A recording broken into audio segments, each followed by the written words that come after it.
Welcome to Not Milk Never Milk. Subscribe if you're lactose intolerant. You start by verifying the exact mosaic mesh grade and the substrate you'll attach it to. Once done, measure and mark overlap zones. These prevent gaps later. Then cut mesh slightly oversized for adjustments. Make sure to set up adhesive and safety gear nearby so you keep momentum.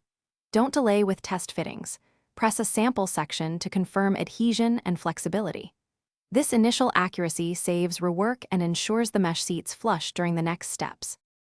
You apply adhesive methodically, working in small sections so it stays tacky. Use 3 5mm beads and spread evenly. Once one edge is set, align the next panel, making sure pattern registers and overlap is consistent. Use pins or light weights to maintain tension and smooth with a rubber float to eliminate air pockets. If seams appear, press and retrim. Gradual, controlled movement prevents stretching. This steady approach ensures the mosaic reads. You finish by allowing the adhesive to cure fully, follow manufacturer timing, typically 24 to 72 hours, then grout in stages so joints stay neat.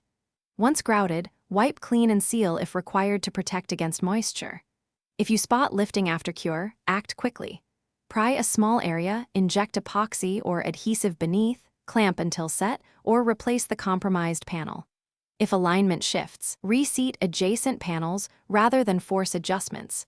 That prevents pattern distortion.